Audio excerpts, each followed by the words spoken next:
नमस्कारम।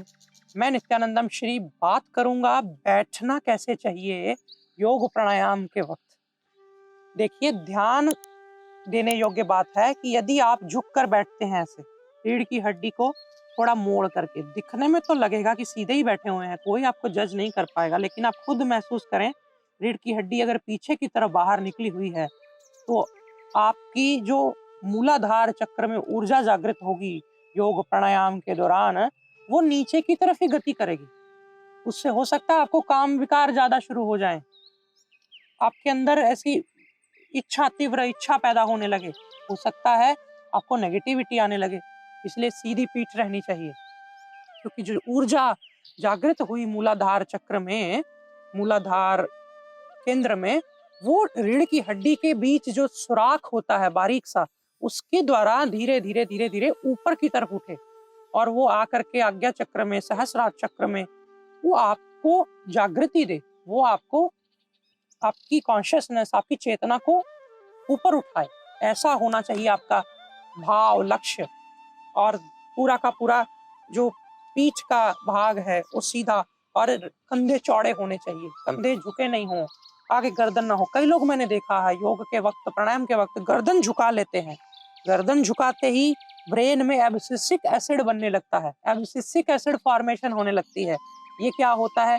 ये नेगेटिविटी लाता है, स्ट्रेस लाता है। आप कोशिश करें, अगर सीधी गर्दन रखेंगे तो और भी अच्छा।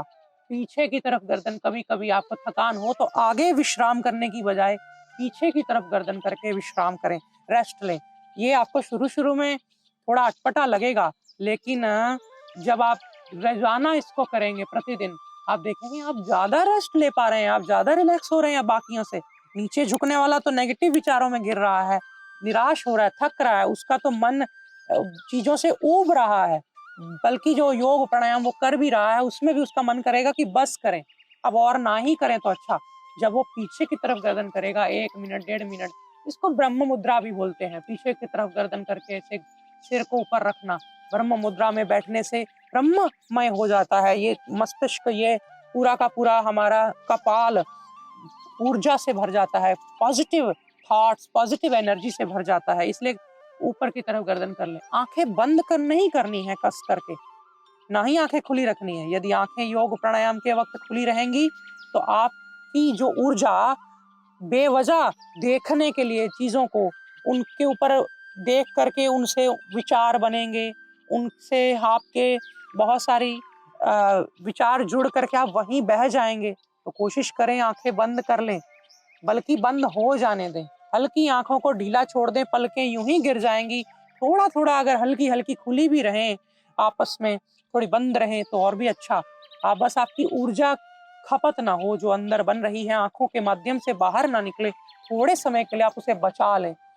कभी कभी मन करे, आपका हर वक्त मन अंदर के अंधेरे में, गुप्त अंधेरे में नहीं लग पाता, बाहर की चीजें देखना चाहता है, तो आप प्रकृति के गोद में बैठिए, प्रकृति के सानिध्य में बैठ करके योग प्राणायाम करिए। तब क्या होगा? तब आप आसपास यदि आंखें खोलकर देखेंगे भी तो आपकी जीवन ऊर्जा यदि खर्च हो रही है देखने में, तो आप पाएंगे बदले में आपको प्रकृति से बहुत सारी ताजगी, बहुत सारी शांति, बहुत सारा सुकून मिल रहा है। आप देखेंगे कि आप जब बाहर आंखें हल्की हल्की खोल करके पेड़ पौधों को देखेंगे, चहचहाते हुए पंछियों को सुनेंगे और देखेंगे, और उड़ते हुए आकाश में पंछी दिखेंगे, कहीं कभी कभी कुछ ओस की बूंदें जमीन पर गिरी हुई, या कोई छोटी गिलहरी भोजन करती हुई, नाश्ता करती हुई सुबह का। आप ऐसे जब दृश्य देखेंगे, आपके अंदर की सारी नेगेटिविटी, सारा स्ट्रेस बाहर निकल जाएगा। आप कुछ ही पलों में ऐसे पाएंगे अपने आप को जैसे आप बालक हैं, बहुत नवीन, नया जीवन जैसे हो गया। ये बातें बड़ी सूक्ष्म है, देखने में छोटी हैं, करने में इनका लाभ गुण बहुत गहरा है। आप रोज जब करते हैं, धीरे धीरे आप इनके प्रति बहुत ज्यादा आपकी श्रद्धा, निष्ठा और आपको विश्वास होने लगेगा कि हाँ, सच में ये काम करती हैं। जो लोग कंक्रीट के जंगलों में बंद हैं, अपने कमरों में सीमेंट के बने हुए दीवारों के अंदर, वो जेल से कम नहीं है। मैं ये समझता हूँ कि एक जेल वो है जो सरकारों ने बनाई है लोगों को अनुशासित करने के लिए, लोगों को डिसिप्लिन में लाने के लिए, उनके गलत कामों की सजा उनको देने के लिए। तो ये जो जेल हमने बनाई है, कंक्रीट के जंगल, अगर हम इसमें 12 मास हर दिन हर समय कैद रहेंगे, प्रकृति के सानिध्य में नहीं जाएंगे, तो कहीं ना कहीं हमने खुद को ही जेल कर दिया। ये कोई नहीं दे रहा आपको जेल, ये खुद को खुद आप दे रहे हैं। ऐसी जेल से बाहर निकलिए, जागिए। कोई आपको कैद करे कितना बुरा लगता है। आप खुद को कैद करके अगर बैठे हैं, सुबह उठते हैं, आप भोर में टहलते नहीं हैं, आपको लेटना, सोना और कैद रखना अपने आप को अगर उस वक्त अच्छा लग रहा है, तो यकीन मानिए आपके सारे अंदर के अंगों को जेल मिल रही है। आप उससे बचें। वो बैठें सीधा, टहलें। और मैं बैठने की बात कर रहा था, तो मैं बता दूं कि ये सीधे ऐसे चौकड़ी लगा लेना, इसको हम इस तरह से सुखासन बोलते हैं। इसमें दोनों पाँव कैंची की तरह अंदर मुड़ जाते हैं। ये मोटे व्यक्तियों के लिए बहुत अच्छा है, जिनकी शरीर का या फिर नीचे के अंगों का भार ज़्यादा है, फैलाव ज़्यादा है, मांसपेशियाँ, हड्डियाँ सख्त हैं, अभी लचीलापन नहीं है, उनके लिए ये ठीक हो सकता है।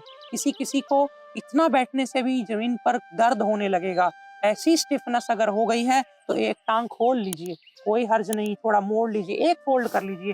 थोड़ा बैठिए तो सही, कुछ दिन लीजिए तो सही अपने आप को। आपको पता चलेगा कि भई ये मेरे को आराम मिल रहा है। और इस किसी को दिखाने के लिए नहीं, लेकिन ये आपने खुद की सहूलत के लिए एक टाँग खोल ली, कभी ये वाली, कभी ये वाली। तो इस तरह से बैठने की आदत बनाइए। और अगर इतनी ही मजबूरी है, तो कभी-कभी आप टाँगें लटका कर के बैठ जाइए किसी ऊँची ज़मीन पर।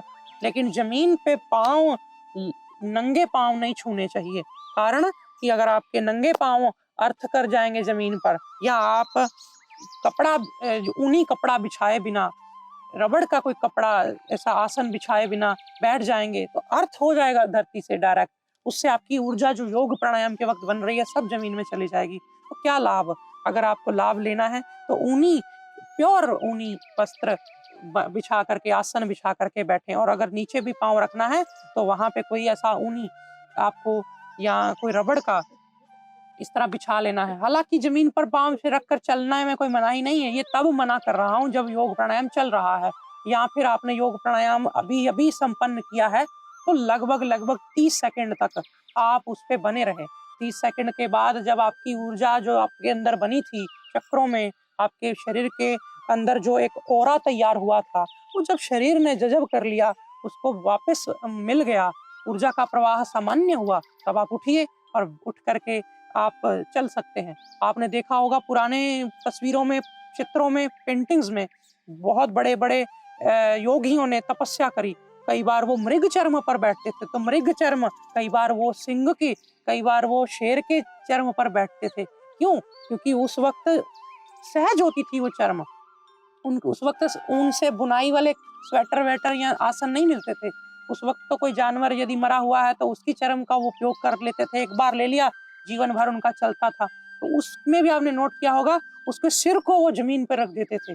तो ज़मीन पे फिर उसपे पाँव रख देते थे। एक सिम्बॉलिक भी है कि उन्होंने अपने इंद्रियों पे काबू कर रखा है। लेकिन दूसरी तरफ वो एक ये भी बात थी कि वो ज़मीन पर अगर पाँव रखना भी है योग करते वक़्त, तो डायरेक्ट अर्थ ना हो। ये डराने के लिए नहीं, आपकी जानकारी बढ़ाने के लिए कर रहा हूँ। कोई व्यक्ति डायरेक्ट कर भी देगा तो क्या ही हो जाएगा, थोड़ी बहुत ऊर्जा निकल जाएगी। इसमें मैं ये नहीं कहूँगा कि पूरा ही नुकसान हो गया, लेकिन फिर भी जो योग के मार्ग पर चले हैं, उनको बहुत सारी सावधानियाँ, बहुत सारी विधियाँ करनी होती हैं। आप कहें मैं नहीं कोई विधि-विधान कर सकता, करवाना है तो सरल-सरल योग करवाओ, फिर मैं करूँगा। मैं कहूँगा कि अगर आपको भोजन बनाना है, उसमें भी कई नियम हैं। नमक कितना होना चाहिए, चीनी कितनी होनी चाहिए, कितना पकाएँ, कितना गलाएँ, कितना तलें। आप नियमों को अगर किनारे रखकर उसे बनाएँगे, तो खाने वालों को रोना आ जाएगा, आँख में आँसू आ जाएँगे। आपको अगर उसमें भी नियमों का पालन करना पड़ रहा है, जीवन में बैंक जाएँगे, बैंक से रिलेटेड वहाँ भी नियम कानून है, सिग्नेचर होंगे तभी पैसे निकलेंगे। अगर आपके खाते में पैसे हैं तभी मिलेंगे, बहुत सारे नियम हैं। आप ऐसे ही जा कर के कहेंगे कि मुझे सारे पैसे दे दो, तो वो सारे पैसे नहीं देगा, लिखने पड़ेंगे। तो ये सारे नियम, हर जगह के नियम हैं, तो योग के नियम आपको अगर जो योग में चलना है, तो नियम तो नियम है। आप उसको समझेंगे यदि उसके पीछे की साइंस को, तो मज़ा आएगा। ये बैठने का ढंग मैंने बताया। फिर इसके बाद मैं आपको बता दूँ कि अगर थोड़ा आगे बढ़ रहे हैं, फ्लेक्सिबिलिटी आ रही है, थोड़े आसन व्यायाम करके लचीलापन आ रहा है, तो एक टाँग नीचे रखिए, एक ऊपर रख दीजिए। ये बन गया सिद्धासन। इसमें एक टाँग के ऊपर दूसरी टाँग है कमल की तरह। एक पैर दिखता है, दूसरा छुप जाता है। इसमें रीढ़ की हड्डी और सीधी हो जाती है, या यूँ कहें कि इसमें और ज़्यादा अनुशासन बनता है। लेकिन ये थोड़े जिनका शरीर लचीला बन गया है, हट्टे-कट्टे, जो जिनका अंदर फ्लेक्सिबिलिटी है, बहुत मोटे भारी नहीं है, उनके लिए बहुत अच्छा है। बाकी लोग अभी ना लगाएं, धीरे-धीरे सीख करके, क्योंकि कमर में दर्द नहीं आनी चाहिए। आपको योग में एक नियम है, स्थिरम सुखम आसनम, यानी जिसमें आप स्थिर हो सको, ज्यादा देर बैठ सको, सुखी फील करो, कंफर्टेबल फील करो और आप इजी फील करो, वही आसन आपके लिए श्रेष्ठ है। हमें बैज थोड़ी लगवाना है कि मैंने सबसे बढ़िया आसन किया, अब आपकी शरीर ही अलाउ नहीं कर रहा, हिम्मत ही नहीं है तो आप लगा लेंगे ये, तो आपसे नहीं होगा। आप शुरुआत में हैं, अगर बिगिनर फेज में है तो आप वही सुखासन में बैठिए। धीरे धीरे कुछ दिन के बाद इसका 5-5 मिनट अभ्यास फिर धीरे धीरे बढ़ाया जा सकता है। ये लग जाए जब, तो फिर इस तरह से एक दूसरा पैर भी ऊपर कर दिया, नीचे से उठा करके पीछे से ला करके, ये पूरा ही आपस में एक तरह से कस लिया एक दूसरे पैर को, ये दोनों पैर दिखेंगे ऊपर। ये पद्मासन है, ये कमल आसन भी बोल देते हैं, पद्म कमल को ही बोलते हैं। ये उसके जैसे पंखुड़ियां होती हैं, ऐसे दोनों पैरों की पंखुड़ियां, दोनों पैर दिख रहे हैं। इसमें नीचे के सारे अंगों से खून का प्रवाह न्यूनतम हो जाता है, मिनिमम। उसका मतलब ये नहीं कि नीचे खून नहीं जाएगा तब आपका नीचे का शरीर खराब हो जाएगा, नहीं। कुछ समय के लिए सारा शरीर का जो नीचे का अंग है, यहाँ से रक्त थोड़ा कम कर लिया जाता है, यहाँ फ्लो कम हो जाता है, रक्त का, ब्लड का थोड़ा रुक जाता है, धीमा धीमा जाता है जितना जरूरी है।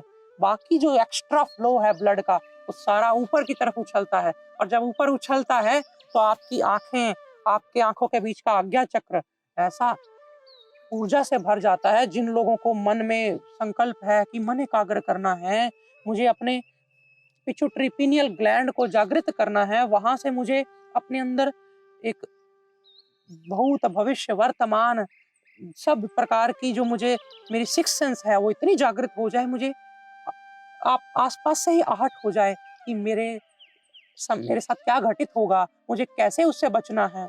आपको हर चीज की जो जागृति है वो आपके अंदर के चक्रों से मिलेगी। इसलिए अगर उस पर काम करना है, आपको ज्ञान पाना है, आपको अपने अंदर की मेधा शक्ति को जगाना है, प्रज्ञा शक्ति को जगाना है, आपको थॉटलेस होना है, आपको ब्रेन को फ्रेश करना है, तब आपको ये आसन की जरूरत पड़ेगी। जब आपको साधना में आगे बढ़ना है, साधनाएं सारी मानसिक होती हैं, शारीरिक साधनाएं बहुत कम है, मानसिक साधनाएं बहुत हैं। तो मानसिक साधनाओं में जब रक्त प्रवाह मस्तिष्क को अधिक चाहिए होता है, जब हमने मस्तिष्क में से, दिमाग में से नेगेटिव सॉल्ट्स, केमिकल्स को रिमूव करना होता है, उस वक्त ये आसन बड़ा मददगार है, बड़ा ही सुलभ है। और वैसे भी थोड़ा अनुशासन के लिए भी जरूरी है। और रीढ़ की हड्डी तो और भी कस जाती है, और भी सीधी हो जाती है, तन जाती है। आप पाएंगे कि कुछ दिनों के ही अभ्यास से आपको बैठना आ जाएगा। कहने का मतलब ये है, जिसकी चौकड़ी पक्की है, जिसकी चौकड़ी बन जाए, कम से कम 40-45 मिनट अगर एक आसन में बैठने के बाद भी किसी के टांगे पैर नहीं सुन्न होते, नहीं सोते, तो समझ लीजिए आपके अंदर भरपूर ऊर्जा है, भरपूर शक्ति है, सामर्थ्य है, आप कमजोर नहीं है। और अगर 2-4-5 मिनट लगाने से ही आपके पैर सुन्न हो रहे हैं, थक रहे हैं, निराश से हो रहे हैं आप, तो समझ लीजिए कि अभी ऊर्जा की कमी है। आपको कुछ भोजन, कुछ रस, कुछ शरीर में पौष्टिक चीजों की जरूरत है, कुछ ब्रह्मचर्य की जरूरत है, कुछ शांति, कुछ आपको कभी कभी आपको 15 दिन में 1-2 बार आपको उपवास की जरूरत है, व्यायाम की जरूरत है, मालिश की जरूरत है। ये सारी चीजें आपको अंदर से ही बता देंगी आप कितने पानी में हैं, आपको क्या, कहाँ आगे बढ़ना है, क्या आपकी जरूरत है, क्या आपको आगे करना है। ये सारे आसन मैंने बैठने के लिए बताए। हालांकि इसके अलावा भी कई बैठने के आसन हैं, वो मैं अगले अंक में बताऊंगा फिर से।